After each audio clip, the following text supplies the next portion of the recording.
So, I was in hospital for a long time, and a few years after I left, I went back, and the chairman of the burn department was very excited to see me. He said, "Dan, I have a fantastic new treatment for you." I was very excited. I walked with him to his office, and he explained to me that when I shave, I have little black dots on the left side of my face where the hair is, but on the right side of my face, I was badly burned, so I have no hair, and this creates lack of symmetry. And what's the brilliant idea he had? He was going to tattoo little black dots on the right side of my face and make me look very symmetric.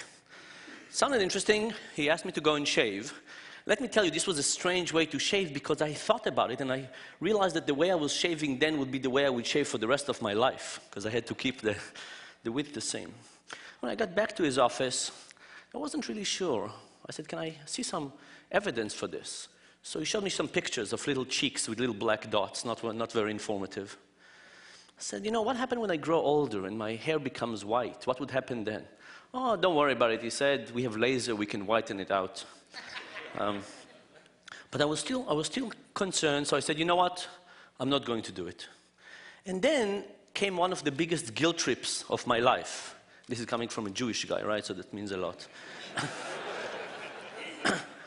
And he said, "Dan, what's wrong with you? Do you enjoy looking non-symmetric? Do you have some kind of perverted pleasure from this? Do women feel pity for you and have sex with you more frequently?" None of those happened. And this was kind of very surprising to me because I've gone through many treatments. There were many treatments I decided not to do, and I never got this guilt trip to this extent. But I decided not to have this treatment, and I went to his deputy and asked him what was going on. Where's this guilt trip coming from? And he explained that they have done this procedure on 2 patients already, and they need the 3rd patient for a paper they were writing. Now, you'd probably think that this guy is a schmuck, right? That's what it seems like. But let me give you a different perspective on the same story. A few years ago, I was running some of my own experiments in a lab. And when we run experiments, we usually hope that one group will behave differently than another. So we had one group that I hoped their performance would be very high, another group that I thought the performance would be very low. And when I got the results, that's what we got. I was very happy. Aside from one person, there was one person in the group that was supposed to have very high performance that was actually performing terribly. And he pulled the whole mean down, destroying my statistical significance of the test. So I looked carefully at this guy. He was 20-some years older than anybody else in the sample. And I remember that the drunken guy, older drunken guy, came one day to the lab wanting to make some easy cash. And this was the guy. Fantastic, I thought. Let's throw him out. Who would ever include a drunken guy in the sample? But a couple of days later, we thought about it with my students, and we said, what would have happened if this drunken guy was not in that condition? What would have happened if he was in the other group? Would we have thrown him out then?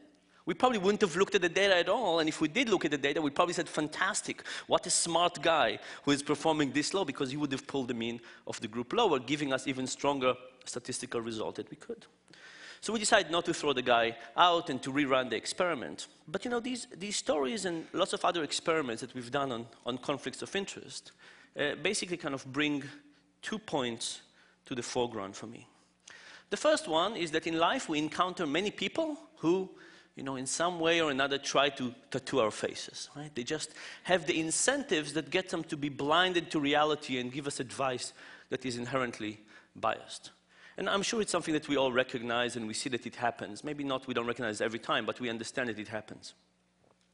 The most difficult thing, of course, is to recognize that sometimes we too are blinded by our own incentives. And that's a much, much more difficult lesson to take into account because we don't see how conflicts of interest work on us. When I was doing these experiments, in my mind, I was helping science, right? I was eliminating the data to get the true pattern of the data to shine through. I wasn't doing something bad. In my mind, I was actually, at night trying to help science move along. But this was not the case. I was actually interfering with the process with lots of good intentions.